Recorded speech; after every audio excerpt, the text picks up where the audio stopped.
beautiful day, new snow. Unfortunately, we're here making the wheels turn on society and doing some good things, I hope. We've got a really great show for you today. As promised, my partner here, Roy, has lined up some really excellent guests having to do with the gondola that they're trying to put up Little Cottonwood Canyon. We tried to actually stream live from a city council meeting up at Alta a couple of weeks ago, but unfortunately we had technical issues and were unable to do that. But like I said, as promised, we got everybody lined up today, and I think it's going to be a really great show. So just really quickly, you want to get a little bit of business out of the way. We want to give a shout out to some of our sister broadcasters on Main Street Media Utah, which is a new company that's trying to give everybody in Utah a voice. And really, our goal is to just speak the truth and learn to love the truth, no matter where that takes us. Truth is truth. And that's what we're all about here. We want to seek the truth and disperse it across the valley and whoever will hear it. Utah. Utah and more. So we want to give a shout out to Adam Bartholomew, who does Cruisin' Maine on Mondays from 4 to 6. And then John Twitchell, it's called Talk with John he's on Tuesday from 2 to 6. Adam is on Monday from 4 to 6. And then, of course, yours truly, Truth and Consequences with Steve Aste and Roy Piskadlo. Every Wednesday, 4 to 6, live right here. And then one of our favorite shows for any of you that are interested in health and wellness about your body in all aspects, whether that's your mind and your body and how they all relate and having to do with the foods we eat. Listen to the Wellness Crusaders with Lori Gagan, Kathleen Halal, Jessica Endicott, and Patty Reese. And that is Thursdays from 4 to 6. And finally, Political Head Trauma with Jared Anderson and Holly Crowley-Rabane, Fridays from 2 to 6 p.m. They are broadcasting from Tooele, and they have quite a following. But again, I think that's about all we need to go through as far as business, Roy. And I want to get the call-in number really quick so you can all have that ready to go. Likely in about an hour to, what do you think, an hour or so, we'll probably open the phone lines up to take calls. And that number is 385-899-2134. If you look at the podcast, our man behind the scenes, Dwayne, if you can, pop that on the screen so people will have that as a reminder that they can call in. And probably around 5 o'clock, I'm thinking we're going to open the phones up, but we'll see how that goes. 385-899-2134. So without any further ado, Roy, would you like to? Sure, I'll start the conversation and introduce the topic. What we're talking about here is what's generally called the Canyon Corridor Project. And as probably everybody in Utah knows, but maybe has never done it or visited up here, we have a lot of major ski areas that are huge tourist attractions for the state of Utah. And millions of people, not just from the state of Utah, but also from all around the country and the world even, come here to ski. And that creates an enormous amount of traffic and congestion in terms of trying to get up and down the canyons. And the three main canyons that make up the Canyon Corridor are, let me get this graphic up, are Parley's Canyon, Big Cottonwood Canyon, and Little Cottonwood Canyon. And for our audience who is on this right now with us and can see the screen, and you can see my mouse up here as I'm going up, that is Parley's Canyon. Here is Salt Lake. The U is over here in this corner pocket, the University of Utah. And the airport is down here off to the left. And you go up here, up Big Cottonwood Parley's Canyon. You come up here, right up here in this corner. You can't really see it too well, but that is Kimball Junction. And then you go off, take a right there and head on down, and you'll get to Park City. And then as you're heading there, behind that is what is called the Canyons Resort, which is now part of Park City. And then you have Park City itself in Deer Valley. And those three resorts are right stacked up next to each other. But in case you didn't know, they're literally right on the other side of the canyons and Park City is Big Cottonwood Canyon, which is this other yellow line that comes down here. So would you say that you could describe that as the western slope of the Wasatch, and Park City's the eastern slope? Maybe Absolutely. Another way to put it, right? Right. And so you go up Big Cottonwood Canyon. Big Cottonwood Canyon, hence the name, is big. It's very long. It takes about 20 minutes to get all the way up from down here at the mouth of the canyon, which is where the famous 7-Eleven is. I think it's one of the busiest 7-Elevens. Second busiest in the state, actually. The one on 21st South in the state. I thought it was one of the busiest in the countries. But anyway, and I want to just make an interesting note. I just thought of it. This is an old Big Cottonwood's an older canyon because it's more U-shaped. Whereas Little Cottonwood Canyon is more V-shaped. That's right. Denoting that it's not as old. That's correct. In millions of years, of course. Millions of years, like you and me. So, anyway, we've got Solitude all the way up here, and Brighton is way at the end. And just on the other side of the ridge is Alta and Snowbird. And what happens, and then here's a neighborhood, it's called Cottonwood Heights. And when it snows, because I live up in here, when it snows, everybody backs up. I mean, we can have traffic all the way back onto the highway back in here. The freeway. Freeway. I mean, and you could take an hour, 2 hours plus just getting up the canyon on a snow day. And when that happens, people that were going to go up Snowbird and Alta will try and get up Big Cottonwood. And if Big Cottonwood is closed, then they'll come around here and then go up to Park City. And these canyons are famous for their snow, but that snow actually creates a lot of problems, not just when there's snow on the road, but avalanches. And how do I stop sharing here? Here it is. What UDOT, Utah Department of Transportation, has been trying to do is they have been trying to try to find a way to alleviate the traffic, and they're trying to put up a gondola. And we have a short video here to put up to share, and it will describe this. And then we're going to bring in our panelists who are really the experts and have been working on this project to thwart this project for many years, and we'll have those people introduce themselves. But here's Little Cottonwood Canyon and the project that we're going to be discussing described in a nice video. Natural beauty and significance make it a special place for all Utahns.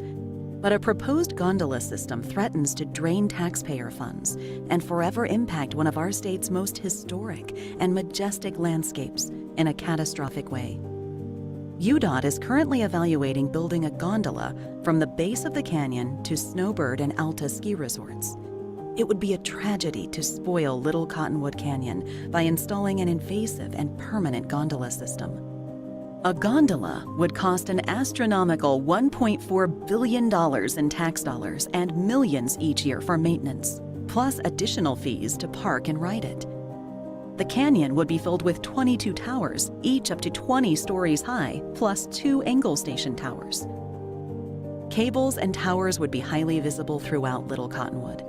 The tallest tower would be 100 feet taller than the Cliff Lodge. Building a gondola would really only benefit developers and 2 private ski resorts. It's a flawed solution that would worsen traffic issues that only occur a few days per year. We need common sense, adaptable solutions like variable tolling, better buses, and parking reservations. The proposed gondola wouldn't provide access to trails or recreation areas. It can't operate in severe weather, high winds, or during avalanche mitigation. The gondola will not be free. The cost of the ticket will be paid by riders or by taxpayers. Utahns have spoken, and it's clear they don't want a gondola. In fact, of 13,069 comments submitted to UDOT, 89% opposed the gondola. Utah citizens deserve common sense solutions in Little Cottonwood Canyon. Friends of Little Cottonwood Canyon is responsible for this video. To get the facts about the gondola and learn more about our work to protect the canyon, please visit lccfriends.org. So the reason that everybody in Utah should be really thinking about this, even though you may not live nearby, you may not even come up here to ski, you may never have been up Little Cottonwood Canyon, may never have been in Big Cottonwood Canyon or Parley's Canyon either, is that price tag that was mentioned, $1.4 billion. We and the people that we're about to introduce to you in a minute and can take you through all of this discussion, think that the price tag is actually going to be higher. And that is not going to be paid for by the private ski resorts. That's going to be paid for by us, the taxpayers. So that is going to be put on And you. that's us, as in the entire state. The entire state. The guy in Blanding that never skis. Yep. Never even comes St. up here. George, Everywhere. up in Box Elder, Right. Logan, everybody's going to pay for it. So without further ado, I'm going to turn it over to Steve, and he's going to introduce our panelists, and I'm going to start bringing them in. Okay, 1.4 billion. Trust me when I say I've been involved with development projects over the year. That thing's going to be 3 billion by the time it's done, at a minimum. Just saying. So we have a very distinguished panel of guests today, and I'd like to introduce them. Emily Pitch, who is a PhD student from the University of Utah and co-founder of Students for the Wasatch. Alan Sanderson, research scientist, Canyon Guard plaintiff.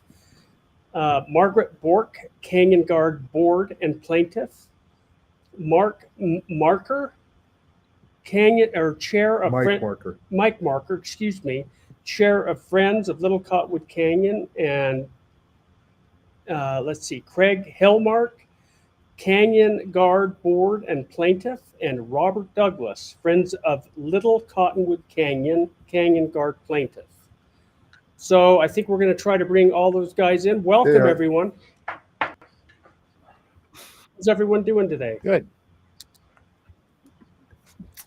Pretty good. So Craig, why don't you take us through, this group of people are all from various groups that have been working for years to oppose the gondola and have done an enormous amount of work as individuals and also as together to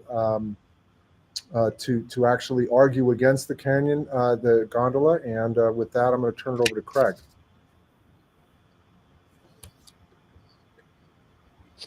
Craig, you might be on mute. Oh, Craig got blown away. Craig disappeared. I don't know what happened to Craig. Craig, Can you hear? can you hear us?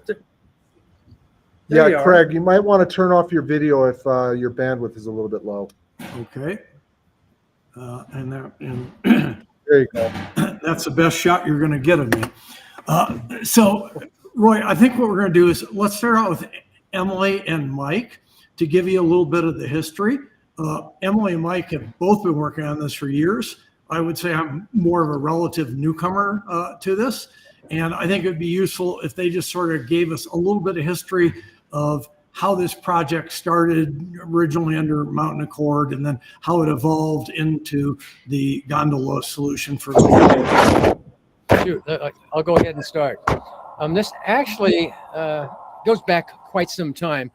We'll talk about Mountain Accord, but even prior to Mountain Accord, there has been a lot of efforts to somehow do something to the canyons. Everything to, I think there was something called Skylink some time ago.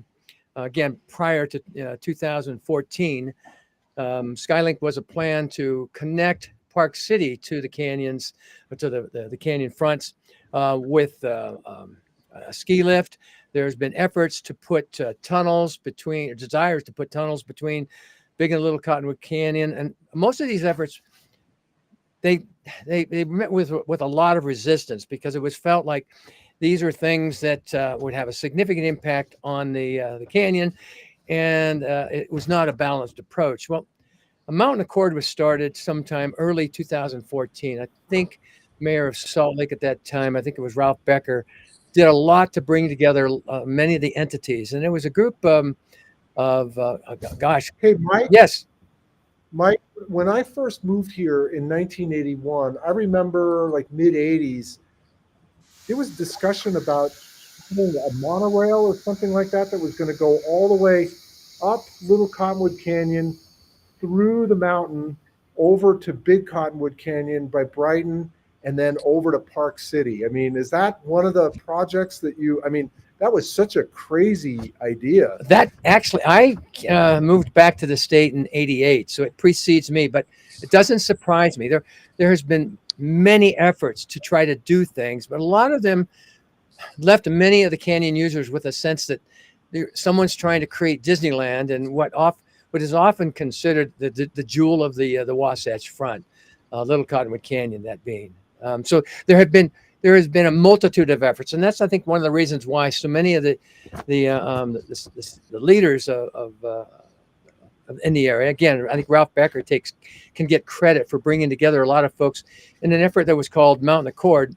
There was a recognition that so many of these efforts were very singular focused. For example, if I was to say, let us solve this, let us put in a transportation system in these canyons, I can control the future of the canyon by the transportation system that I choose. For example, if I say, we're going to have a transportation system that's going to be based on mule trains and horseback, that's going to have a certain limitation on what takes place in the canyon. At the same time, if I say, I want to have a transportation system of nonstop helicopters and a 6-lane highway, that likewise is going to impact the experience of the canyon. So Mountain Accord was an effort to try to look at 4 different issues. What are the recreation issues? What are the environment issues? What are the economy issues? And what are the transportation issues? The problems of each of these different components, and how do we solve them all together? So it was what we call in the business a systems approach, understanding that ultimately all these systems have to function in harmony. And over about 1,000 people contributed their ideas to this. I think there was approximately 200 to 300 folks that were spread out across these 4 areas. Again, recreation, environment, economy, and transportation, trying to look like what would be an idealized system for each of these components, and how would they work together so they supported one another. And they came up, it was consensus based, and they came up with a solution set of what kinds of things that we should do. And that was signed back in 2015 with a final report coming out in 2016.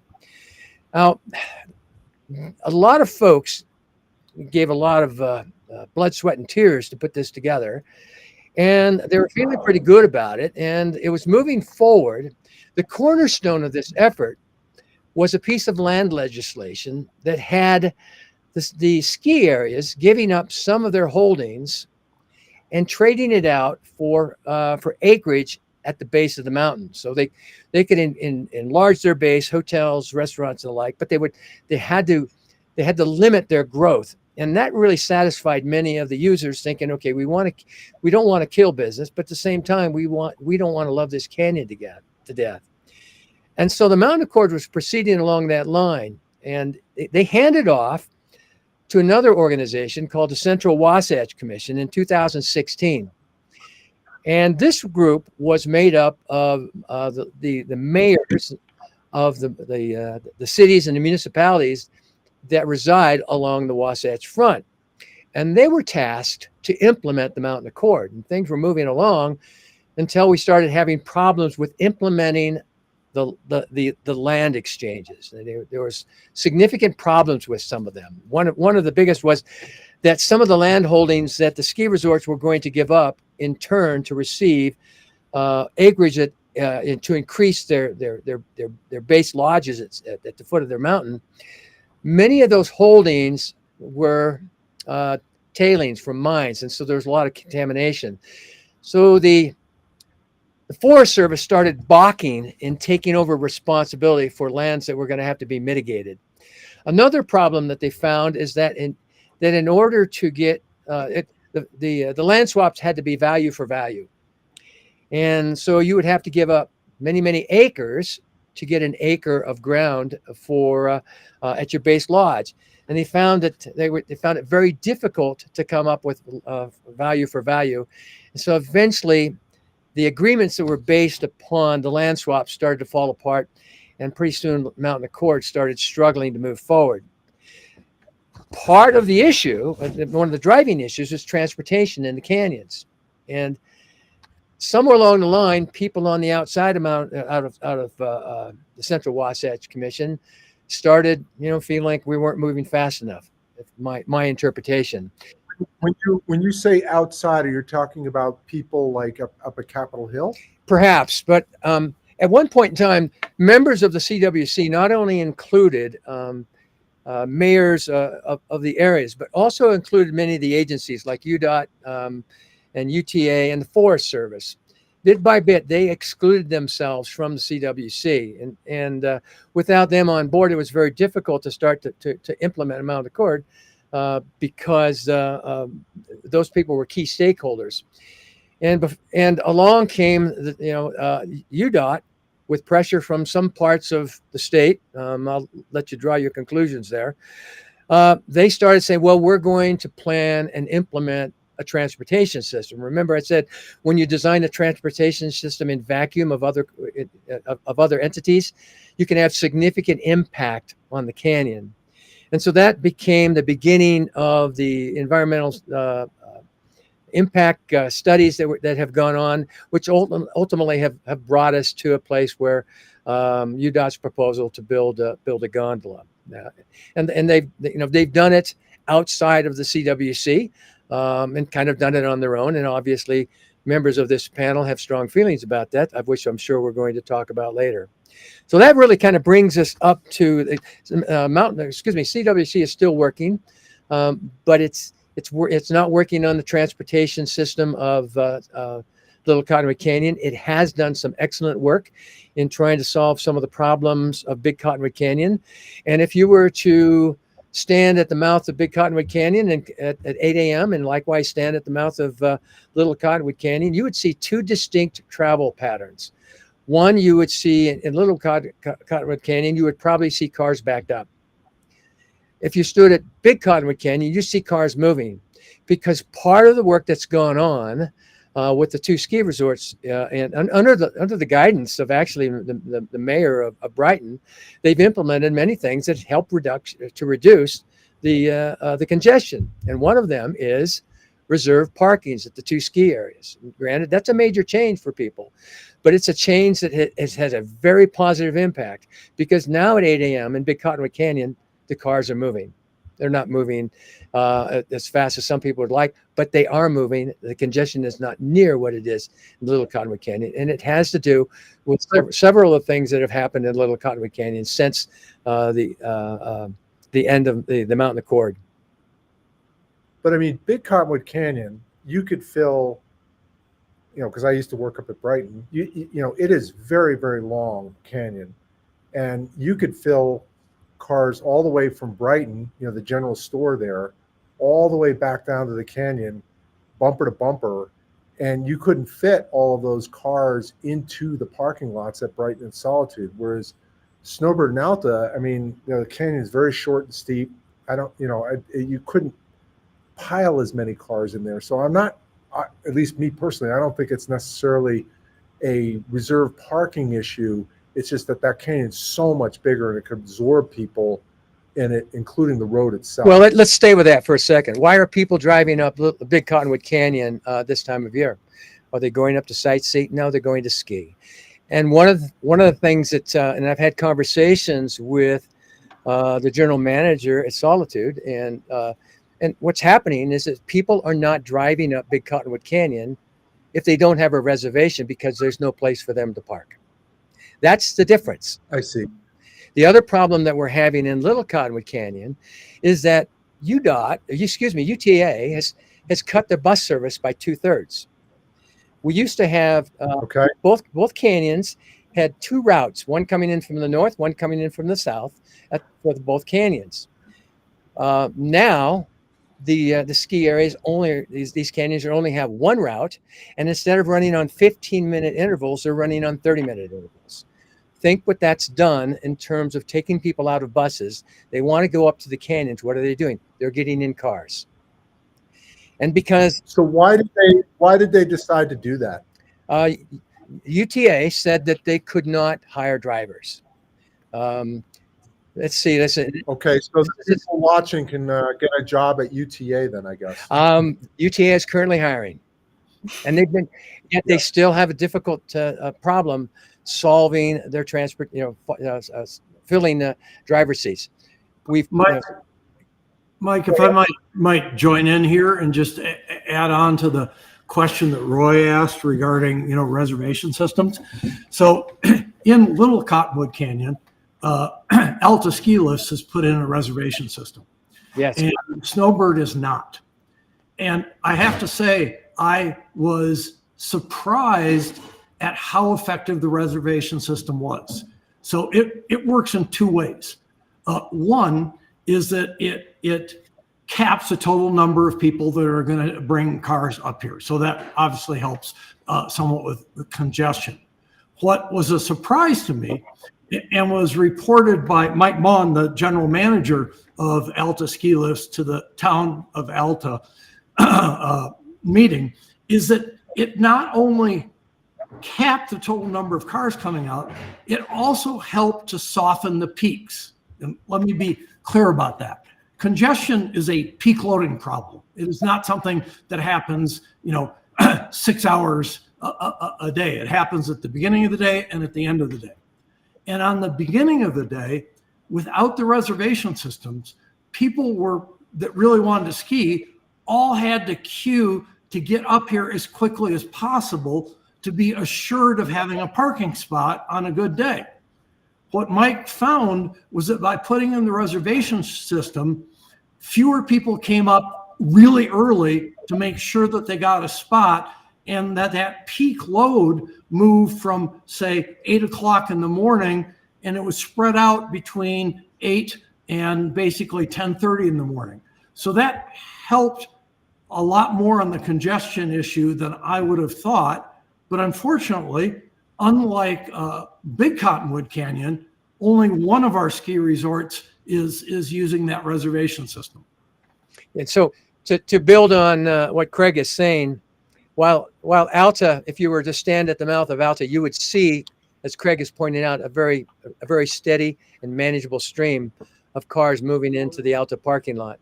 You would not see the same at Snowbird. The cars in Little Cottonwood Canyon are starting to drive up at 6:30 in the morning. So as Craig has brought out, because we have more cars, there's more competitions for spaces at Snowbird. And so the Snowbird folks are filling up. The Snowbird's lots are filling up by 9 a.m. That's when the lifts start.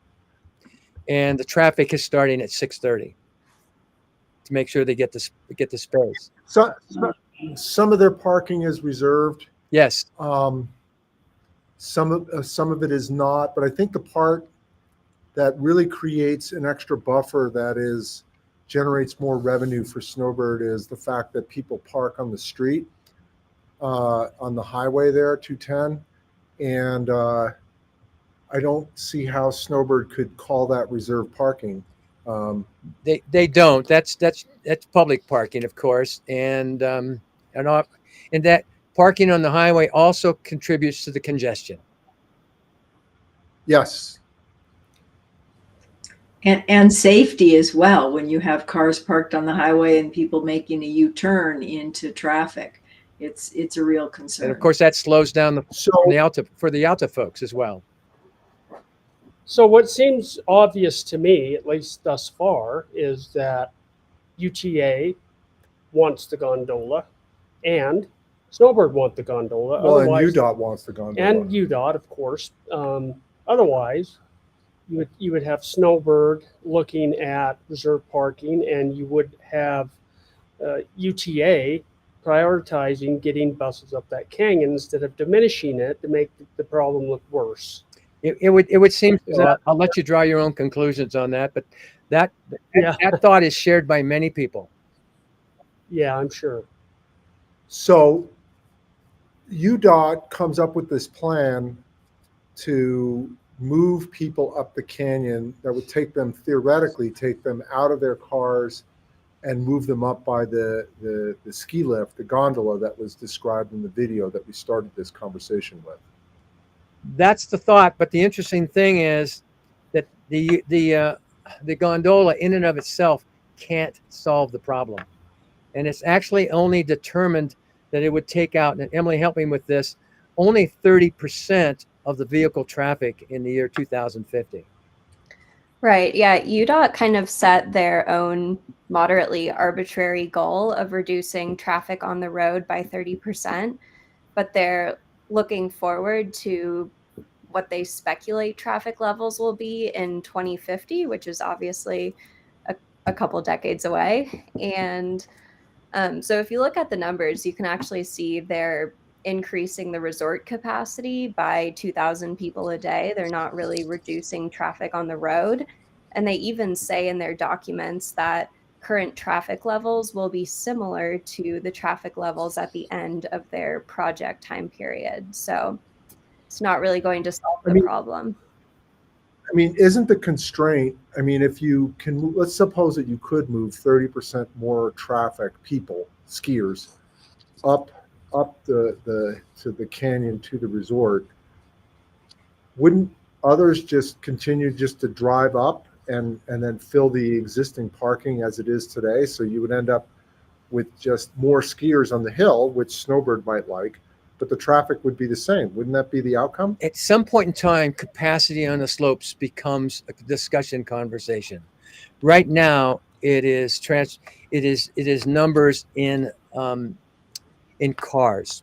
The one thing that touch upon this now while it's coming to my mind, the one thing that people and Craig talked about this, UDOT has somehow thought about this in terms of steady flow of traffic, but it's not. These canyons do not have steady flow of traffic. They have a window of movement that takes place somewhere between 7:30 and 9 o'clock, roughly, a.m. And it has the same kind of, we called it the morning shotgun and the afternoon flush. Everybody's moving at the same time. And so if you take 7,500 folks at Snowbird, and if you take 7,000 at Alta, and those are numbers that I've heard bantered around in terms of people on the slopes, add about 1,500 employees and service folks, you're looking at 15,000 folks, maybe as much as 16,000 per day, moving in these windows.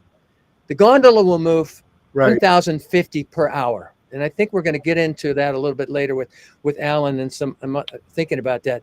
You cannot move people at that rate. There will be some inconvenience. Until we have a beam me up Scotty kind of a form of transportation, there will be some congestion. The question is, are we creating more of it with a gondola, which we think we are, than if we use more simple modes of transportation? Can I go back to the numbers that you just quoted? It seems that money is the driver for all this when it comes to, I mean, that's just the glaring thing. You talk about numbers. The real numbers that we should be talking about, it seems like, are the dollars and the profitability of Snowbird, particularly, and their desire to want to just get more skiers on the hill. Is that really what's just driving all of this? You're asked. Has anybody looked into how profitable Snowbird is, and is it unacceptable?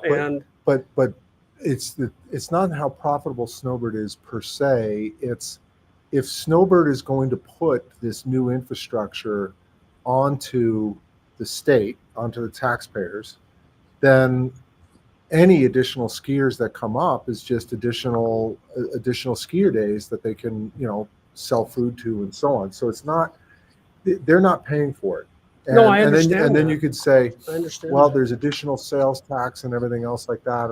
And I don't know whether any of you have looked at that, but the increased revenue and tax revenue that would come to the state, has anybody looked at that? I mean, I can't imagine it would be enough to cover this nut. UDOT does have some numbers in their documents that somewhat get at that. So they have this whole economics chapter, and they kind of speculate how construction and all of these different things would alter the economics of Utah and the area, Snowbird, Alta, etc. And with all of the different transportation solutions they looked at, they predict that the annual spending would increase by $700,000 every single day. So Oh, 700 during every day, 365 days a year during the ski season. during so that's about 120 days. 140 days is what UDOT uses as the ski season. 140 days. Now, do I understand correctly that the gondola will only run during the ski season? Is that a true statement? That was the original plan. Only during the winter. There has been some subsequent talk about what it might look like in terms of running it in the summer. The operating costs, though, it's questionable whether they could generate enough revenue in terms of running it in the summer that it would cover its operating costs. And Snowbird initially pegged the cost of operating maintenance and operating costs at $7 million a year. That number continues to slide and move. The most recent number that we've seen came out as of last, I think, August of September. It came out in the Tribune as 21 million per year. Well, I expect that number will always go up and not down, especially if you're dealing with the government. That's been my experience there. So, Mike, you were starting to say the throughput on the gondola itself is, and you were getting into that, which is the actual, what can the gondola actually do? Yeah, the assumptions that the gondola, could handle the volume of folks is crazy. It doesn't happen. You're going to have lines at the gondola in the morning. You're going to have lines at the gondola in the afternoon to come home. Bottom, full stop. So help us understand. So the gondola can move how many people? This is from UDOT. Their numbers are 1,050 per hour. Okay. And maybe this is where we get into the queuing, and maybe I can try to bring that up. Well, I had one additional question relative to the numbers that you quoted as far as numbers of vehicles a day or numbers of people per day. Was it number of people, the 15,000, or is that number of cars per day? That's people, and you can do the math. Average number, what is it, Emily? A little less than 2 people per car is the average occupancy. Depends on the stores. Okay. And is that an average, or is that like weekend days, or is that the day it snows or the day after it snows? How does that? Is that an overall average? The numbers that I gave you would be on a high volume day. Okay. So think in terms of weekend, holidays, and powder days. Right. Now, both Roy and I live within a stone's throw of Wasatch, just short of entering the canyon, and we can attest, we know what days it snows based on what route we have to take to get out of our neighborhood to go to work. That's for sure. So normally, it seems to me, it's not a problem. If you say there's how many ski days a year, we might have a fourth of those that are actually congested, if that. 50 days a year is a number that I have worked with and seen through UDOT's documentation, that where they're hitting their peak capacity or where they expect to hit their peak capacity in the year 2050, which is their timeline. Which is, as Mike said, those 50 days, if you were to count up weekends, holidays, and then I'm going to say extended holidays such as during Christmas, New Year's, and then a few, midweek powder days. That's how you can come up with your 50 days a year.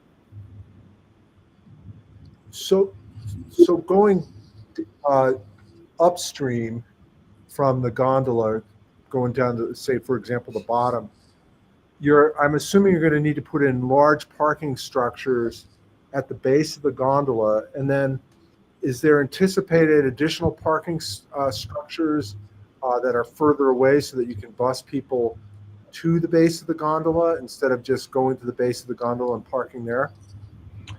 No, their current design is for a 2,500 parking stall garage that would be located at the base of the terminal for the gondola there at the Lakai site. There would be no plans for busing. They did have that as part of one of the alternatives they looked at, but have decided that there will be a single structure for the gondola. It'll have two entrances. One will be off of Wasatch, and the other will be off of, at that point, Little Cottonwood Canyon Road. Let me So- build on something Alan said. You need to visualize that, because when the gondola and the parking lot is built, the 2,500 car garage at the mouth of Little Cottonwood Canyon, buses stop. No longer will buses be servicing the mouth of the canyon nor taking individuals up to the top of the canyons. So right now we have a lot of cars that are descending on Little Cottonwood Canyon because the bus service is down. So we know what congestion the cars are causing right now. So now, instead of bus service to the mouth of the canyon and taking people further on up, all the cars will be driving to the mouth of the canyon, either to get into the 2,500 car garage or to continue the drive themselves up to the canyon. I want you to visualize the congestion that you have now and add a factor to it. I would agree to that. I mean, you're going to have people backing up to get into the parking structure. Exactly. For sure. Yeah. And is there any plan to limit the number of cars at that point, or are they still free to drive up the canyon if they wish? No plan. There's no plan for So that. that was my point. You would end up filling up the parking structure with, say, up to 2,500 cars, and then you would go and fill up the parking lots at Snowbird, Alta, and along the road. I actually see it the opposite way of that. I think people are going to rush to try to get up there in their cars, Oh, and then and then default, yes. default to the gondola. Alan, I know that you've done those studies. I think it's really useful if Alan can go through some of those congestion studies, but let me just do some really simple math. 2,500 car parking with an average of 2 people per car is 5,000 people. At a capacity of roughly 1,000 passengers per hour, that would take 5 hours to move all those passengers up Little Cottonwood Canyon. So if you started early in the day, most of the ski day would be gone before you could get up here using that. That parking structure would actually be paid for by taxpayers. And Steve, you were trying to do something that I think is really important, which I call follow the money. And Emily was able to quote some numbers from the UDOT study itself. But the reason we can only quote those numbers is because both Snowbird and Alta ski lifts are private companies, and we don't have access to those books. But in addition, I think it's reasonably obvious, though, that in addition to the profits that might accrue at Snowbird and Alta, whomever owns the land down around that parking garage at the base of the canyon probably stands to gain quite a bit of capital gain. But I think it might be useful for Alan to just talk a bit about the congestion studies and what he thinks it would take to actually get people up the mountain on the gondola. Before we turn it over to Alan, I'm going to just mention the number. People, if you get a chance, we're going to open up the phone lines. Dwayne will take your call and bring you in. And the phone number to call in is 385 899-2134. If you're interested in asking a question of our panelists, we would love to have you in. So, Alan, I unfortunately am not going to be able to share my screen to your graphics. So why don't you do your best to explain the cooking study, the other things. Okay, that's easy enough. Actually, Mike gave a very good description of what he called the morning rush and the afternoon flush. I actually like that term. I'm going to start using that as I describe some of this. So one part that I...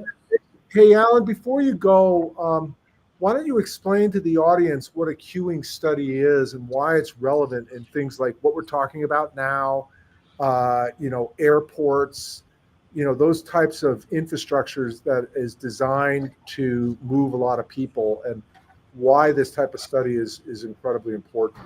Yeah, I was kind of leading into that with what Mike had said. So so the idea here is that if we think about this morning rush and the afternoon flush, and this happens on the freeways during the normal morning commute, traffic builds up, starting about 7 o'clock, and then it hits a peak around 8:15 or so. And then the traffic slowly gets a little bit better by 9 o'clock. And so that if you were to look at that, traffic builds up and then drops back down. So you see this peak. And you see the same thing in the afternoon with traffic reversing. And you see that on I-15. We see the same thing in the canyons. And what you're very interested in is, well, how long is it going to take me to actually drive I-15? Or how long is it actually going to take me to drive up the canyon? Kind of comes into this queuing. The same thing happens when you're waiting for the gondola. You have a rush of people that are coming in at, say, 7 o'clock. You get more and more people building up until 8 o'clock, 9 o'clock, and then it starts to subside by 10 o'clock. So the question becomes, how long are you going to really wait in line? And what UDOT did is they've come up with a number, and they say it's 2 minutes. And it's like, okay, how's that really going to happen? The only way that will happen that I can figure out, and doing a queuing study on this, is that people arrive at a steady state. So you don't see this buildup of people, starting at 7 o'clock, gets more and more people coming and coming. It's a steady state. So think about it as at 8 o'clock, you got 50 people arriving. At 8:05, another 50 people arrive. At 8:10, another 50 people arrive. That's what UDOT assumed, but their data doesn't support that. Well, you actually have a buildup. Just if you're a skier, that's not the way it works. If you talk about, are they assuming that people are arriving steady state throughout the ski day, or are they assuming exactly? Yes. Wow. There's the word we use is steady state, and that is not reality. So that to me it's a fundamental flaw in UDOT's assumption. Is they assume people will arrive at steady state, and they do not. So I did a queuing study. It's a Monte Carlo simulation of what it's going to be like for people really to queue. And so let me kind of just quickly give a brief digression. Do you want to explain what the Monte Carlo actually does? Yeah, so in a Monte Carlo simulation, what I'm doing is I am varying the different parameters. So for instance, I'll take the morning. In the morning, we have a 3-hour peak period. My base assumption is that peak time when you're going to have the most people arriving is about 8:15. But that's not always true. So I vary that from being anywhere around 8:15 to 8:40. It may be as early as 7:30. So you vary those times and you run your simulation again and you see what happens. So that's one area that I vary. Another one I vary is the rate that people arrive. As Mike said, there's 1,050 people that they're trying to move through. And so in this case, most of the people may arrive right at 8:15, or they may be spread out a little bit more over that 3-hour period. And so I can vary that as well. And by doing this, it allows me to run a whole bunch of different simulations. And for every one of them, I look at how long does somebody wait in time.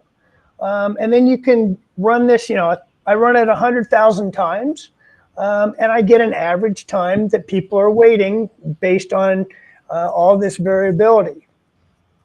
So it helps.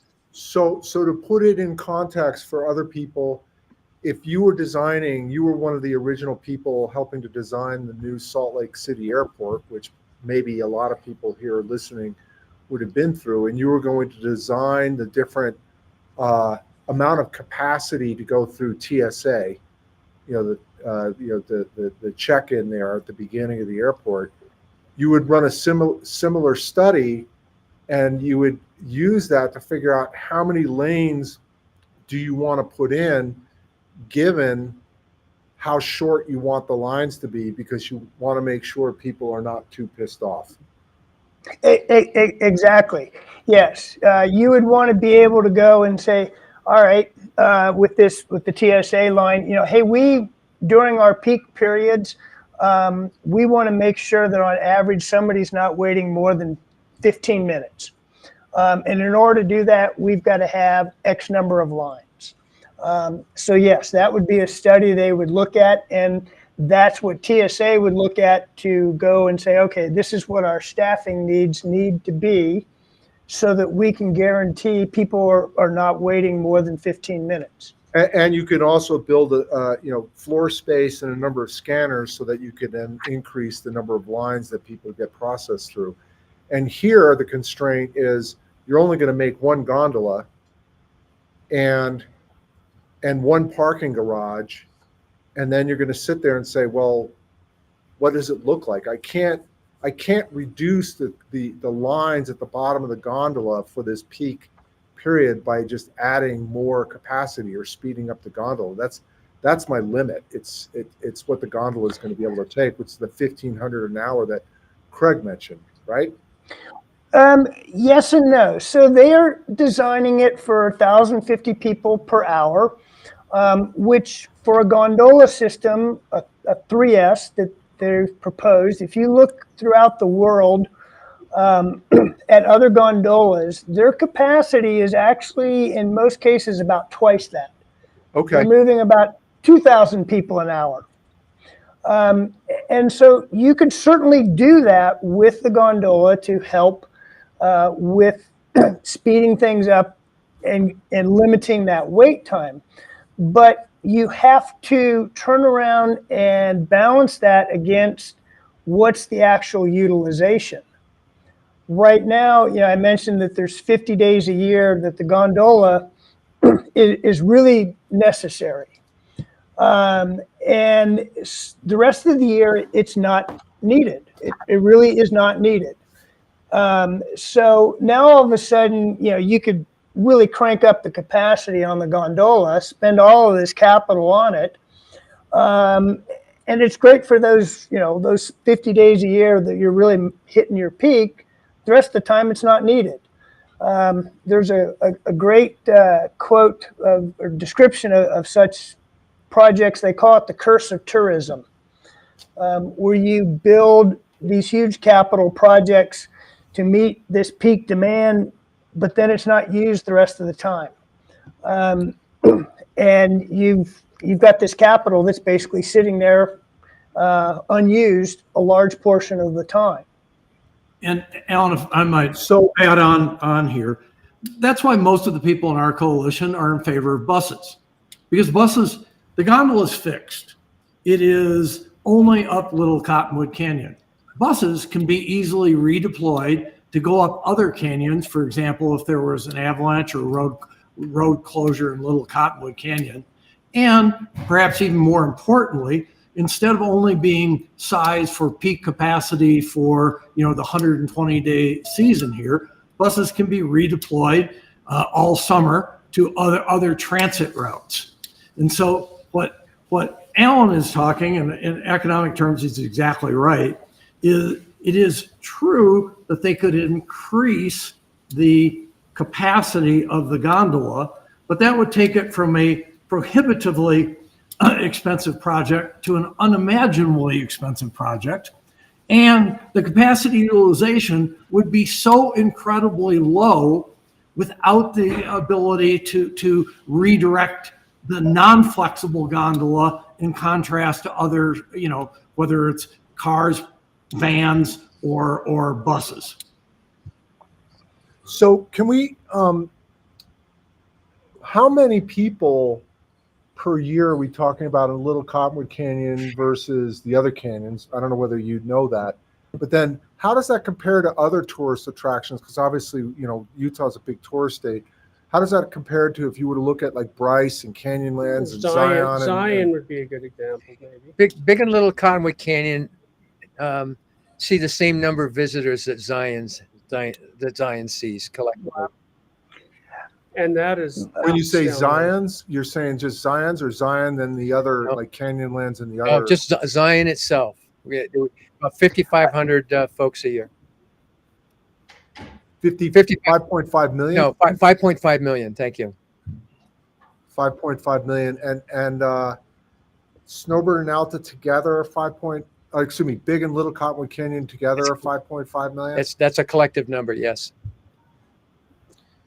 So I have a question, Emily. I have a daughter up at the U, and she has a friend that is part of your organization, and I've actually had the opportunity to talk to her about it. What is the feeling generally among students up there about what they're trying to do with the gondola, and what are their reasons for being opposed to it that you're seeing? Well, the sentiment that students share is pretty similar to the general public, where most people are opposed to it. A lot of students, they move here to enjoy the mountains, or they're from here and they stay here to enjoy the mountains. And so that is kind of like a personal reason that people do not want to see a gondola built in the canyon. But there's arguably more important points, like we've talked about the cost pretty extensively, and I think that can resonate with everybody that we shouldn't be spending all of this money on this very niche project, and there's more important things. Students have different priorities and want to see the state continue to be as great as it currently is, or to improve. And a really big reason a lot of people, including students, are concerned about the gondola is its potential impacts to the watershed. And this isn't something that we're just worried about and we're fabricating and catastrophizing this issue. It was basically brought up by Salt Lake Public Utilities and the water district that controls the drinking water for Sandy City and Salt Lake City. And they've been really involved in this process and have been continuously urging UDOT to come up with better mitigation strategies to reduce the impact to the watershed. But they have not been successful in urging UDOT to improve this. How much of the water, Salt Lake County's water, I guess, comes out of Little Cottonwood Canyon? 37% of the water supply for Salt Lake Valley comes out of Little Cottonwood. 37%. Well, yeah, and there's the big water treatment facility right west of Lakai, right where where the parking structure would be, I suppose. But we also know that the water quality Yeah. that's coming from Little Cottonwood Canyon is much higher than the quality elsewhere. And so without that clean water coming from Little Cottonwood Canyon, the quality of the water that then it's mixed with would be degraded as well. Oh, interesting. And So, And I just want to emphasize what Emily said. This is not some students being overly sensitive to water quality. As Mike talked about before, there was a lot of mining up here. And that mining uses a lot of toxic chemicals, and they're in the actual tailings. In fact, some of the spots here in the canyon were deemed to be Superfund sites that needed to be remediated. And they were remediated and generally capped off with asphalt, but they were only remediated to a level of 18 inches. Obviously, if you're building these big gondola towers, your foundations are going to go way more than 18 inches down. Now, this is such a serious issue that the head of the water at Salt Lake City had constant conversations with UDOT about her concerns over the water quality. In her words, those fell on deaf ears, and that is why Salt Lake City itself is actually one of the 3 lawsuits that's suing UDOT over the environmental issues, and it's directly related to their concern over disturbing these Superfund sites and water quality. UDOT's approach to this is somewhat, I won't use the word cavalier, but it approaches it. They acknowledge the fact that there is a Superfund site where they will be building this 5-story underground parking garage. They acknowledge that. They realize that they're going to have to do something. They acknowledge saying that we know that there's arsenic and lead at this location. We don't know how bad it is. Once we start construction, we'll figure it out. We'll mitigate it. So those costs aren't built into their estimates anywhere along the line. So that's one location they're acknowledging, but not really planning for. The second is they've totally ignored, which is upstream, actually in the vicinity of Tower Number 9. They don't even acknowledge that it's there. interesting. UDOT So- does acknowledge that their construction, they say in their own documents that the construction is going to lead to sediment in the river, in Little Cottonwood Creek, from blasting rocks to build locations for gondola towers and whatnot. And they say that this increased sediment could completely disable the water treatment plant ability to provide water to the 600,000 people who drink from the watershed. So it's quite concerning. One of the interesting things about the water system that Salt Lake has it set up to treat the water, a drop of water enters the stream in Little Cottonwood Canyon, and within 24 hours, it's at your tap. Yep. So let me ask you a question. When obviously the plan that they've put, UDOT, when I say they went through and are they supposed to, if it goes through, are they going to be managing the construction? Who's going to actually build this thing? Well, since they've never built a gondola before, I hope they use somebody else. But obviously, there's a general contractor, or they are the overseers of it. I think So they would be the general contractor in this thing. They would be hiring someone. the Mhm. 3S gondola system that they're proposing to use is made by Doppelmayr. That's where they've received most of their data is from the Doppelmayr organization. Yeah, Doppelmayr and Littner is another company that does a 3S system. So who did the economic analysis for the capital expenditures? And has there been more than one of those? And what makes us, and what's your collective level of confidence in that analysis?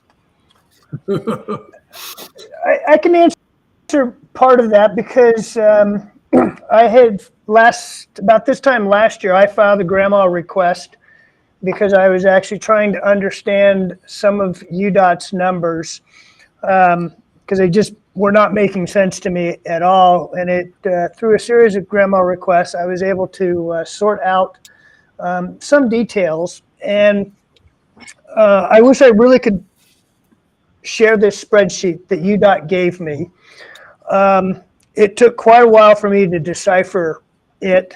And what UDOT did, at least in terms of the gondola costs, is they went and looked at different systems that were in place already or were public bids or public estimates for it.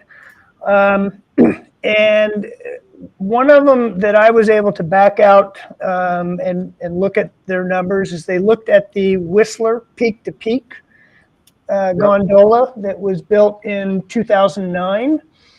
I was able to tease out a number that was like, okay, their dollars per mile for the gondola towers is probably reasonable.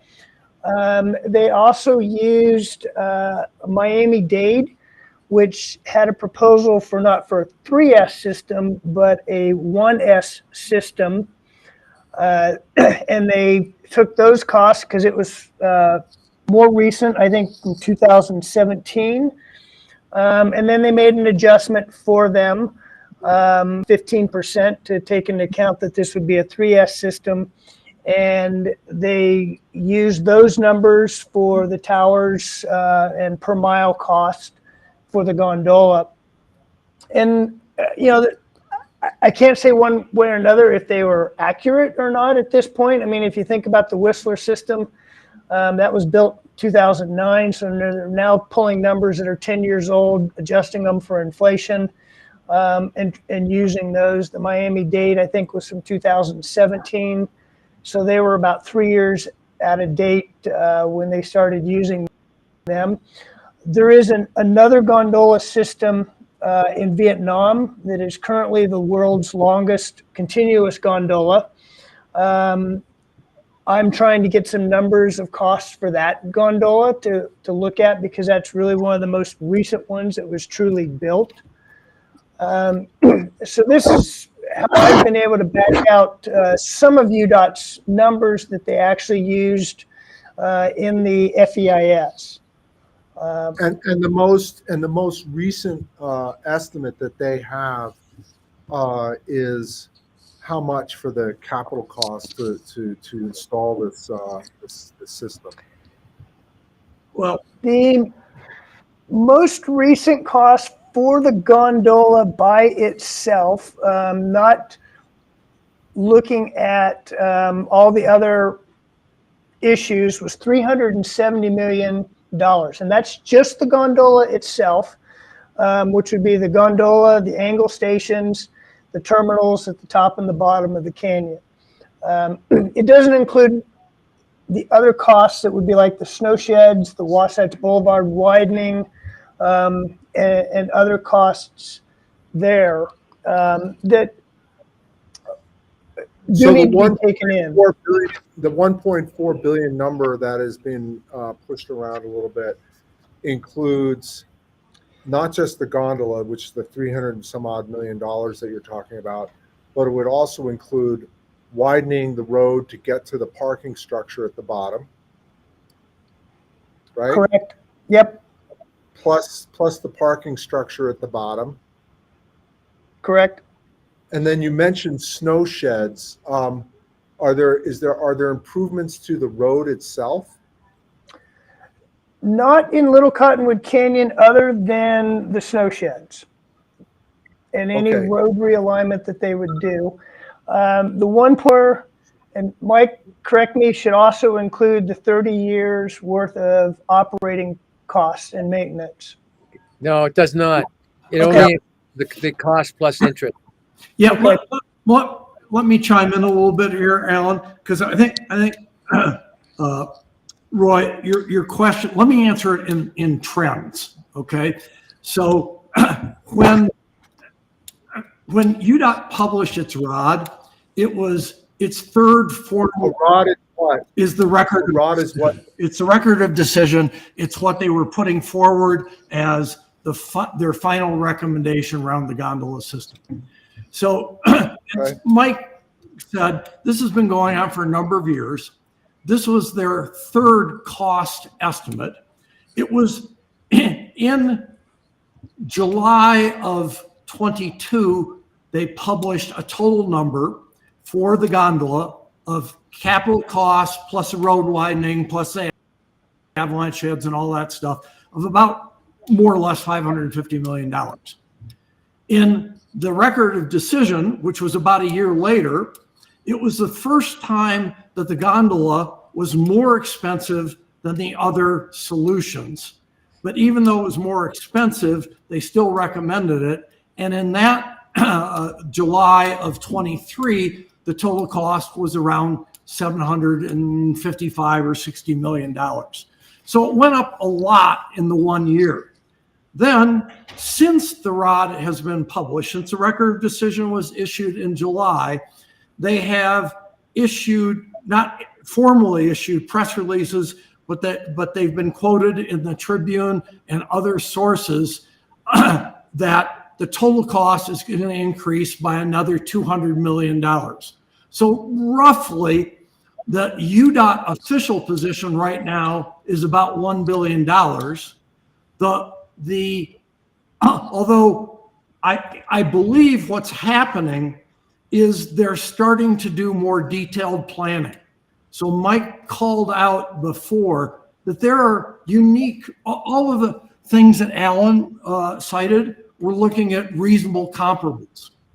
But those reasonable comparables don't have the specifics of Little Cottonwood Canyon, which has three very big construction problems. One is it's a very narrow canyon.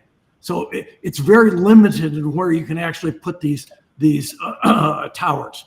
Secondly, it has lots of tailings, which are unstable type of geology that you'd have to go all the way down to the bedrock to actually anchor those towers. And third, as Mike has already called out, it's got a history of lead, arsenic, and other very toxic chemicals being used. My guess is most of those comparable sites don't have it. But so moving from high level estimates, not based upon actual designs, but into what would actually be specific to Little Cottonwood Canyon, my guess is that's why those costs are increasing very rapidly. And the $1.4 billion estimate actually comes from the Wasatch Front Regional Council. So they looked at the same stuff that UDOT was coming at, and they came up with a higher estimate. I think cynical Steve was more correct at the beginning. I think it's still underestimated by quite a bit. The gondola system. I like to call it realism, not cynicism. Hey, I want to just take a pause really quick and just announce that we are on KMMU.org, also known as MainStreetMediaUtah.com. And we can also be listened to on X, formerly known as Twitter, as they like to say, Rumble, and YouTube. So for anybody that may be having any streaming concerns, try one of those other streaming services to see if that works out better for you. I have a quick question regarding, okay, we have 89. He mentioned alternatives. So were there alternatives? Well, Like yeah, what were the alternatives? well, the alternatives were widening the road up Little Cottonwood for one. Well, turn it over to these guys. What were the alternatives that were actually eliminated? You said this one, the gondola became more expensive. What were the other alternatives that were considered? One was a train that was like double the cost. It was taken out of play quickly because it was just way too much money. It wasn't even comparable. So it was a train like you see in Europe that would just go up and back. A cog train. Yeah, I think the big emphasis here on the train is it would actually have to be a cog train because of the steepness of Little Cottonwood Canyon. So as soon as you add the cog mechanism into a train system that puts the cost, adds a huge amount into the cost on it. The other alternatives, other than the train, were to look at busing, and there were two alternatives with the busing. The first one was what I'll call just increased busing. So, which is what UDOT has incorporated into what they're calling their phase one of the record of decision, would be to just increase the busing in the meantime before the gondola can be built. The other alternative was increased busing, but to widen Little Cottonwood Canyon Road, state highway, into basically being a 4-lane up the road, up the canyon.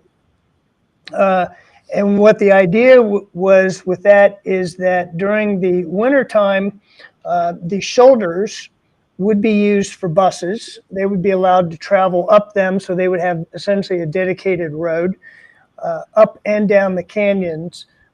This idea of using the shoulders for the buses is something that actually Park City is using right now for some of their transit solutions during the wintertime.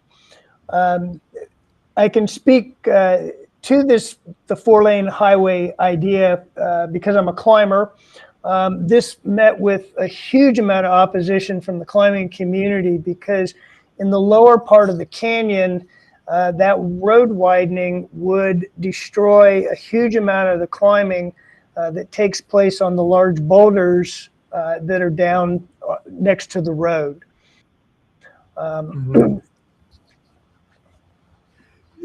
You mentioned, I think it was Craig that mentioned that as UDOT kept revising the gondola project, when it got up over like $800 million, $900 million. That's when it passed an alternative. Was that alternative the 4-lane highway? And if so, would that have a bigger impact on the water quality than the gondola itself? Or According to UDOT, yes, the highway would impact greater than the gondola. I see. The alternative that everybody is looking at, that we want to really see, is we want to see expanded bus usage. It's the most flexible, and the cost is probably going to be less than a gondola. And I guess I'll say this: a lot of people don't think buses are sexy, but they work. One of the things that I had mentioned was, the gondola, we can put a lot of people in that, but it's only needed 50 days of the year, versus the buses, as Craig alluded to, is if Little Cottonwood Canyon is closed, buses can be diverted over into Big Cottonwood Canyon to get people up there. During the week when they're not needed, those buses can be used in the valley. So we get a lot more utilization out of the buses than we would from the gondola. And your operating costs are fixed on the gondola. It doesn't make any difference whether you've got 1,000 people on them or one person on them. Your operating costs are going to be the same. You can also Understood. So, And Roy, go ahead. I think what's really most important are the alternatives that they didn't study. So they and actually that's what I was trying to get to. Like, what didn't they study? Well, I mean, the obvious one is the reservation system that we've already talked about, which is now implemented in Big Cottonwood Canyon, but not systematically in Little Cottonwood Canyon. Well, Craig, can I mention something? Go ahead. Absolutely. So they looked at like 124 different solutions, and one of them was a reservation system. And they cited the success of Snowbird's reservation system during COVID. And they also cited the success of Alta's reservation system. But they came to the conclusion that because UDOT is a public agency and Snowbird and Alta are private corporations, UDOT does not have the authority to tell these private businesses how to operate, which totally fair. I understand that.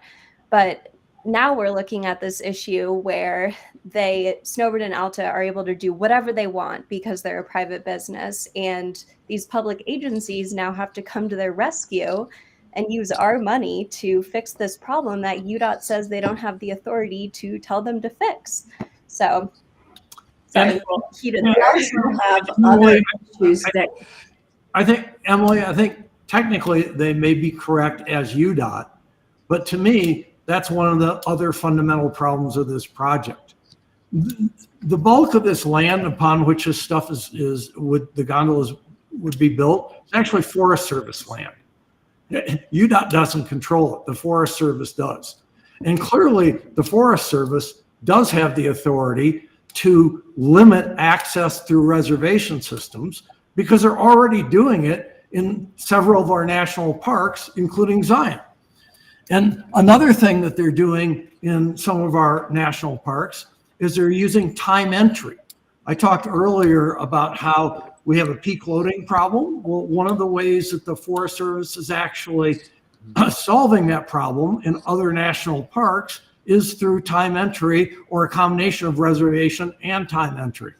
These are things that, you're right, Emily, early on it was looked at, but it wasn't part of the 4 formal proposals that they actually costed out and compared and presented as part of their alternatives recommendations.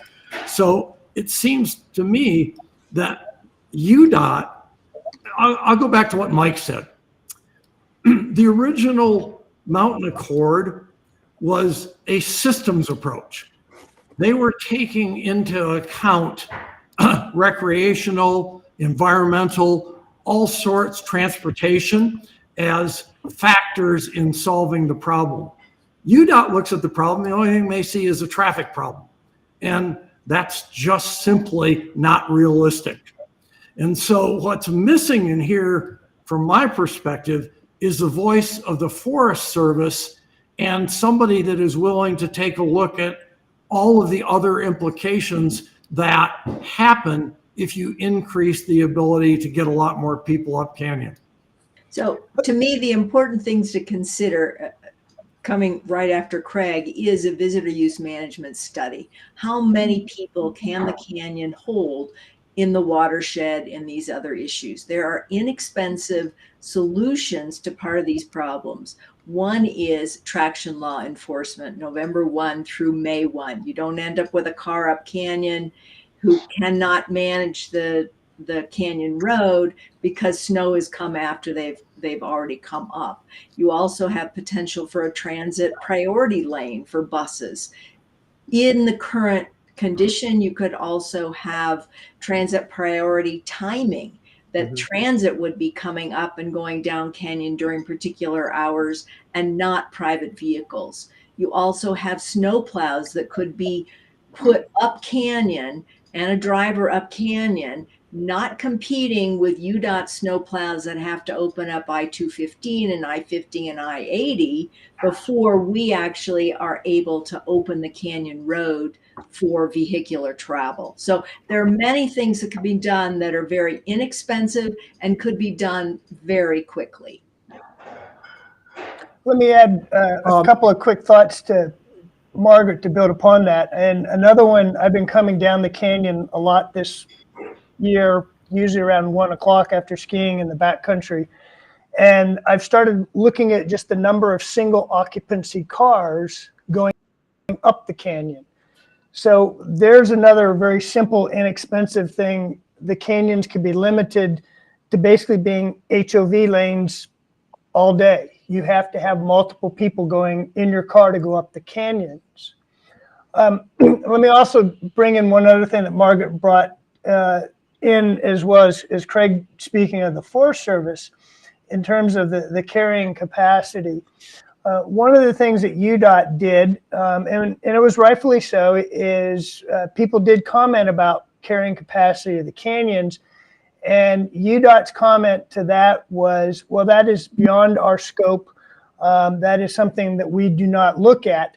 And that's true, they don't, but they're going to be relying upon the Forest Service for putting in this gondola. And the Forest Service, that is something that they do have to look at. So there's, in some ways right now, there's a huge question mark because all of this now actually has to go to the Forest Service for a decision on UDOT using forest lands for the gondola. Changing direction a little bit here, where does the project stand? How has it been funded, and how will it be funded?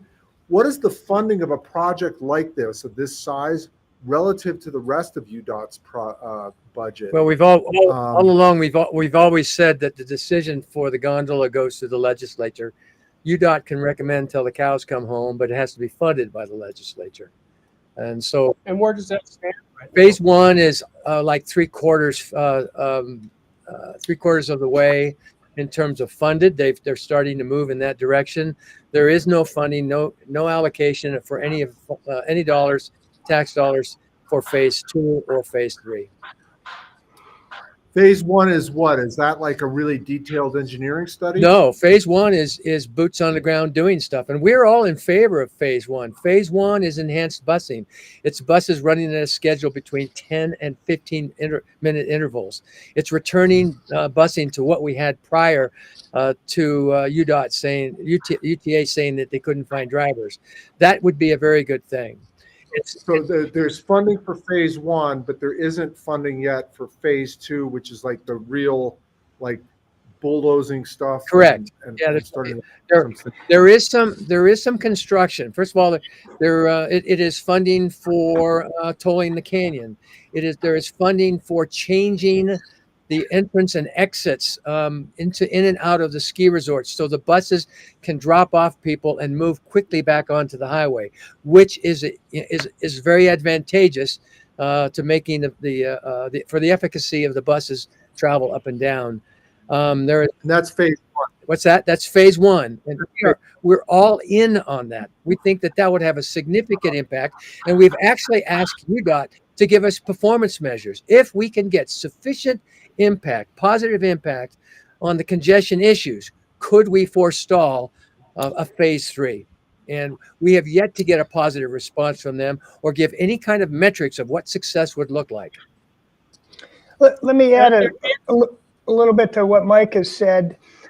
So last year, as part of the legislation allocation in Senate Bill 2, $100 million was allocated to the Cottonwood Canyon Transportation Fund.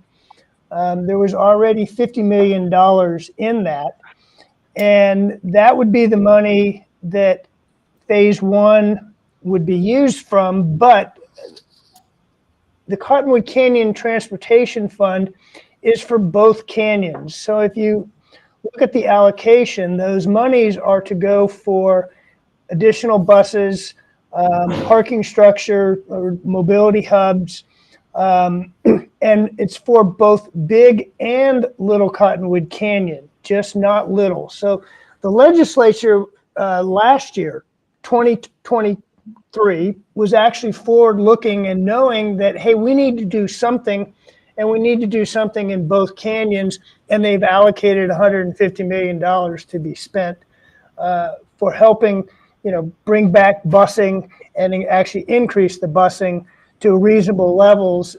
And as Mike said, and this was something we pushed UDOT on in terms of these metrics when they finally came out with their final EIS, is we said, well, wait a minute here. If you're going to propose busing as your interim solution, what are metrics that could be used to say this was successful? UDOT's position is that we'll build all these busing infrastructure and it can stay in place. But if we have funding for the gondola, we're building the gondola regardless of how successful the busing was beforehand. Hey, Alan, we have a caller, and Dwayne is going to bring that person in, and let's hear from this caller. Dwayne? Hi, guys. We have Jill on the line. She's got a question for you. Go ahead, Jill. Okay, hi. Can you hear me okay? Yes. Can you hear me? Yes. Oh, okay. Yeah, hi. I'm just calling in kind of more of a skier's perspective. I came up here in 70 for the first time, skied snowbird, and then I moved up here. So I was skiing about 150 days a year before snowbird opened and after snowbird opened. And I used to, we would go up the canyon, and there really wasn't an issue at all back then. But I do remember thinking, boy, they better put a gondola or something big, like big gondola to have there, a tram system down at the bottom. And it's too late now because you got all the homes down there at the bottom. And I guess my question is, it sounds like I've been listening to you guys for the last few hours, and one of the things that I was very instrumental in helping Dick Bass back in the day to hold on to Snowbird because he was having financial troubles, and they were trying to hold on, and we did a lot of stuff to try to help them. But we always wanted the interconnect. And one of the things you got to remember, most beginners, my parents were a great example, don't like skiing snowbird. It's more of an intermediate to more advanced skiers like that canyon. It's just too steep, and they didn't enjoy it. So when Deer Valley came, they all headed over that way. I don't know why we can't find a compromise here and get the interconnect, because it's fun to be able to. I would love to be able to go snowbird in the morning and ski over to Park City and come back. I mean, it's just that's what we would do. And I guess what I'm saying is, if it's too dangerous with the tailings to put the gondolas in down there, can they figure out a way to do the interconnect and do the reserve parking? The reserve parking is the only thing I've heard in this last whole hour and a half that sounded like it was a pretty good idea. And if we had the interconnect, I just don't think you're going to see a lot of people come over from the other resorts as much over to Snowbird as you're going to see Snowbird people cruising over, to the other places and coming back. But that was just kind of my question. Why can't we get the interconnect going, maybe take the pressure off and even have a gondola coming in up to connect over to Solitude from Park City? Because obviously Deer Valley is going to be left out in Mayflower because they won't let snowbirders. So looks like you're going to end up at Park City, Sundance, Brighton, Alta, and Snowbird. So are we talking? Is this Jill? Or is it Jill that we're talking to? It is. Jill, would you like to guess where resistance has come from for an interconnect between the canyons and Park City? Any idea where the resistance is to that idea? I have no idea. Park City. They have no interest in having their people come over here. Interesting. Yeah, because I even know Danny Bass. I talked to him today. He said, no, we always wanted it. We always wanted the interconnect. And I mean, that way, as much as I don't want the traffic here in Midway, I always said they should put a tram up the backside from Midway right up to Brighton or something so you can connect there. Put one over from the other side in Park City, and then let it do limited parking up those two canyons because they're so steep. And now you've got it.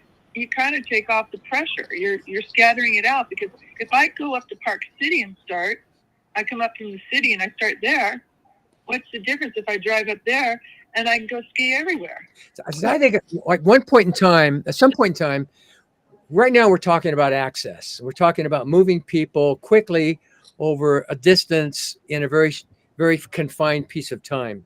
That's one set of problems. And as soon as we get this problem solved, then we're going to start worrying about capacity. And so we start building all these transportation systems to bring people into these canyons. We are going to build, we're going to have capacity issues very, very fast. And that's I think some of the concerns that people have. If you build a transportation system, they will come. And do we have the capacity to handle these numbers? Emily talked about the fact that UDOT projected that we're going to need to have 22,000, 2,300 people more per day because of the growth in the valley. They never asked the question, one, should these canyons be expected to handle the increased population? And can they? The point that Margaret made in terms of where is the capacity study that says that we can put this number of people, this projected number of people in these canyons safely? That's going to be a question that we're going to probably have to answer sooner than later. But right now, we're dealing with capacity of cars and transportation tools to get people from point A to point B. Yes. Can I maybe So- mention? So Mike, Emily, what were you going to say, Em? Well, I was going to say there's a couple of reasons. Sorry, what was that? Go ahead, Em. There's a couple of Oh, reasons. I'm sorry. I was going to let some other caller come on. yeah, so we have another caller. Thanks, Jill, for calling in, and I'm glad to hear that you were such a big snowbird skier. But anyway, we do have. What's that? I just wanted to finish saying, I just think there's got to be a better overall approach because, like, even up here in Heber, they're waiting till the last minute after we already knew we were going to grow up here, and then they have this bypass road issue, and it's going to cause problems with, displacing people. If we don't think about this way ahead, maybe there is a capacity that these mountains should have and have a limit on them. I hate to say that, but there should only be so many people at Snowbird and so many people to Alta. There's just got to be a limit, just like Deer Valley limits. And then the rest of it should be reservations. That's what they're going to have to do.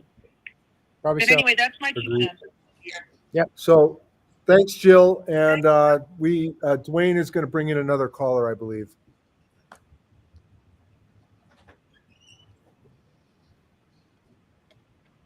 Dwayne, do we have that other caller available?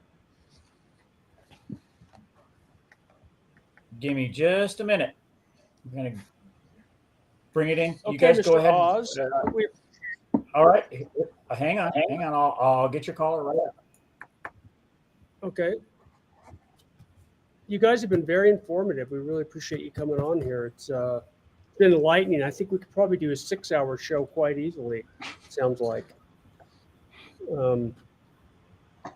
I think if we don't have time, I may like to bring you guys back on and talk about where we're at with the legislature, who's pushing this bill, and who's pushing this funding, who's pushing to Who's have pushing this. phase 2? Who's pushing phase 3? Because, it seems to me like Alan was saying, if you can get 90% of the solution with just phase 1, like, what are you doing about phase 2 and 3? Like, what's the point? Hey guys, Well, I it have almost Lori. sounds. I have Lori on with a Hi. question. You want to take this call? Hey, Lori. Go ahead, Lori.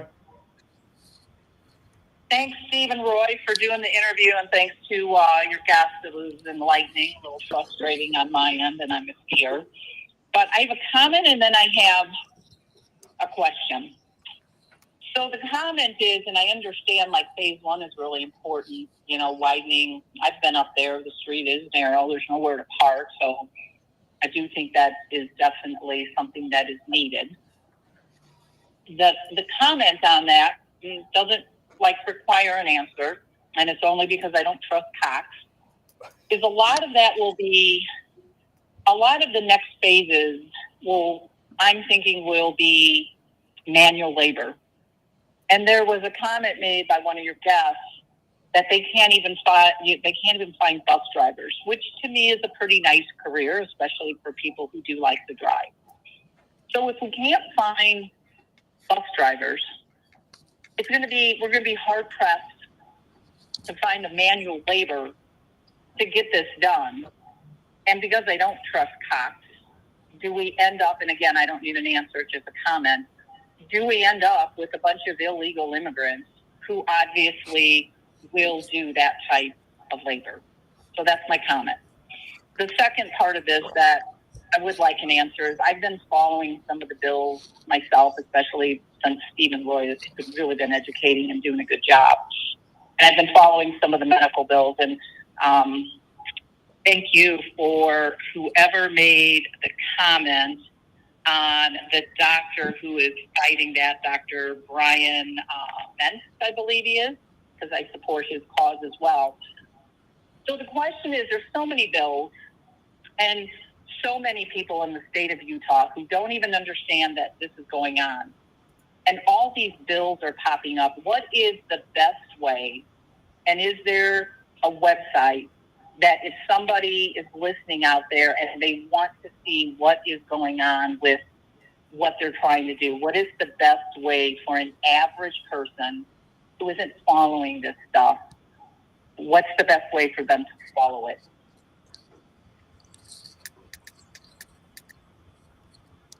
That's a really good question. Do any of you guys? And that's obviously good for our panelists. Well, Yeah. That's our panel. I can't say off the top of my head what they are, but I'm on the feed of at least two different feeds that are telling me daily what's being considered. So there are different groups. They have some. Sometimes there's a little bit of bias in how they frame things, but so I'm getting that. So that is available. I probably could. Roy and Steve, I could give you my citations of sources that I use, but they are out there that keep you current with where the bills are. You can there's also a vehicle if you find one particular bill that you want to follow. There's a site that will follow that for you, keep you posted how it's moving through committee. That information is available. I think she's talking specifically about any legislation relative to this gondola. And in particular, you guys have websites, I believe, and do you guys collect that information so that could be like a one-stop source So, people? Roy, let me chime in and make a couple of comments. The first one is, just so you know what the size is. We've presented various cost estimates that are going up. We tend to use the 1.4, even though I think as Alan said, if you're going to be realistic about it, it's going to be more than 1.4. To scale things for you, 1.4 is larger, just slightly larger than the entire state of Utah transportation budget for 24 for this year. So the issue here, I think, for most constituents is going to be, if they fund this, what other transportation projects is it going to crowd out? And the answer is, we're busy assembling that list. We haven't published that yet. My guess is it will be up on one of our websites within about 2 or 3 months. In the meantime, if you want to get additional information about the gondola project specifically and funding and things like that, I did, Roy, I sent you a list of all the organizations with their websites, and I don't know if it's available on your website or some way, but all of the organizations that are operating in our coalition do have websites with a lot of information about the gondola. We will do that, but what are your websites for the various organizations that are on this podcast right now? Friends of Little Cottonwood Canyon is LCC Friends. That's lccfriends.org. And on that one, we're currently running a second film. You played our initial film, 2-minute film. We have a second one on there that specifically talks about that we've discovered 10 unfunded but very worthy projects scattered across the state. And we advise people in those areas to write to your legislatures and let them know that you'd rather see that $1.4 billion spent on things like potholes in St. George or a bridge in Hurricane. So, we're all for spending that money in better places in the state that would serve a larger number of people. And I'm for saving it actually in taxes. Can you give that website out again, and we will have Dwayne actually put that up on the screen? Actually, I think I can send the list that Craig sent me to Dwayne, and he'll put it on X, Rumble, and YouTube. Okay. In the comments below. So for after the fact. Is there another website that besides LCC Friends? Yeah, there's a number of organizations. That list has them all, but I'll selfishly mention the one that I'm associated with, which is www.canyonguard.com. Okay. Dwayne, if you got that and put it up on the screen, I'd like to hear what yours is, Emily, just so we can get more students involved. And Yeah, students for the Wasatch. And I think if the caller wants to be a little bit in tune, get things delivered straight to her mailbox, I think Friends of Little Cottonwood would be a good resource for at least like hearing about potential legislation. And also if she would like to be involved, like being a bit proactive and reaching out to your representative and senator and telling them your opinion on the gondola would be something we would support. Students for the Wasatch and Friends of Little Cottonwood Canyon both have separate, but I think fairly effective Instagram, and those we put on Instagram posts are as many as what, Emily, yours is, you folks run as many as 4 posts a week. We're closer to 2 or 3 a week, but students of the Wasatch are always doing a lot of things to keep people updated on what's happening. Lori, are you still with us? Did you get that? Students of the Wasatch? For the Students Wasatch. for Students for, is it students for the Wasatch? Yes. Okay. Yeah, Lori's gone. Lori's gone, Okay, but thank you, Lori. I'm gonna pop up at least friends of LCC friends and hang on a second. Students for the Wasatch. Hang on. So That'd be I'd just great. like to add that in terms of phase 1 and the thing, that UDOT purposely in their record of decision phased the enhanced busing to not meet demand. So as they have designed it, it is not going to be effective at solving the transportation issues. If they would let it go to demand, there's a possibility that it could solve the transportation issues. Yep. So there's which one is that? Oh, which one is that? Dwayne. This is LCC friends. That's Friends of Little Cottonwood Canyon. So I believe that you guys collectively have a number of lawsuits going right now. Can you describe what those are and what are you trying to achieve with those lawsuits right now? There are 3 separate lawsuits that have been filed. So one was filed by the Canyon Guard organization. A second one was filed by Save Our Canyons. And the third one was actually filed by the Salt Lake City lawsuit. They're similar, but different. So the Salt Lake City lawsuit is primarily focused on water quality issues, the kinds of things that we talked reasonably extensively about. The Save Our Canyon lawsuit is very focused on national precedent issues and concerns that they have. So things like the Forest Service not issuing any of its findings yet while UDOT proceeds apace. And the Canyon Guard one is a little bit more locally focused. My expectation is that all 3 lawsuits will be consolidated by court action into a single lawsuit. And I expect that to probably happen as early as next week and no later than the end of March. So, obviously there are a lot of people may not know this, but there are people that live up in Alta, not so much at Snowbird, but certainly the town of Alta has a long history.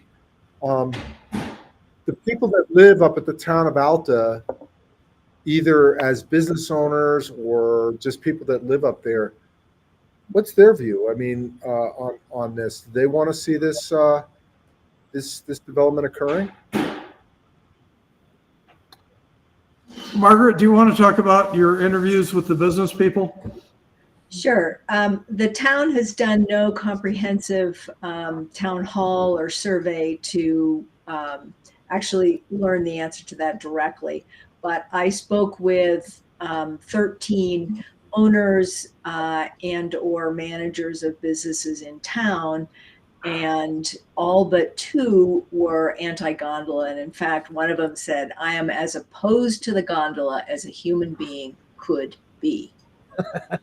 So, but to put it in perspective, I mean, how many people are permanent residents up in Alta? Well, what are we talking yeah, about? the number changes. And of course, the 2020 census occurred during the COVID situation when the town was evacuated. Basically, people left town because there was nothing to do here. So traditionally, we have polled just slightly under 400 people as full-time residents, or as residents of the town of Alta. So it's not huge, but of course in the winter we can have 5,000 people or more here, whether they're guests or employees or not. So we are a very small town. And Roy, But wouldn't it make sense? Go ahead. Sorry. yeah, I only answered half your question. I basically outlined the 3 lawsuits, but I didn't answer your question of what do we expect to get out of the lawsuits. And Yes, go ahead. I'm a firm believer that lawsuits rarely solve problems. In this particular case, I think what it does is it gives us time to actually have the legislature and our citizens become engaged and seek some of the common sense solutions that my guess is I think they'll solve the entire problem, or at least 90% of it. And so it's really, I think, a challenge around some of the very specific environmental concerns, and hopefully those will be dealt with. But in addition, it gives us time to think about what is really the right solution and what might be the right compromise solution, as Lori suggested. Right. And what would also be interesting, I think, from going forward with particularly phase 2 and 3, I mean, if you had a feedback from the town of Alta, like a real survey, a blind survey, so that people feel like they can just answer honestly, it would be interesting to hear what they say. I mean, anecdotal evidence based upon what I've seen is I don't think very many residents of the town of Alta actually want it, but you guys, because you are up there at the town of Alta, you would know. And I would tell you, at Snowbird, I don't know very many employees that actually want the gondola either. They don't think it's going to actually solve the problem. And only the very senior management want the gondola because it's almost pure upside for them with very little downside. One of the things that we hear in Alta, both winter, summer, and now spring and fall, is the sentiment, keep Alta, Alta. They don't want a Snowbird, they don't want a Deer Valley. And what is so inviting about Alta is the opportunity for nature to predominate. And that's one of the major components that people are against in terms of the gondola, that it will not be that it will be infrastructure dominant and not the majestic mountains. So Margaret, though, I mean, I had a question because I could see this down at Snowbird. Does the management, the people that actually run the ski resort, why wouldn't they want more people up there? I mean, it could be more people through the restaurants up there, which is really where you make a lot of the money out of ski resort, is at the restaurants, and you know, as well as on the ski area itself, and sell more lift tickets. I mean, wouldn't they want this thing as well, or are they to keep Alta as well?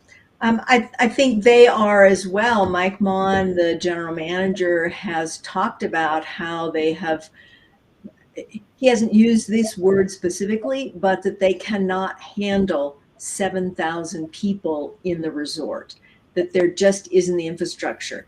Alta ski area, Alta ski lifts has a limit on how much water they can use. If you have more people in a restaurant, you're bumping up against that limit, and you have infrastructure with sewers and all sorts of other things.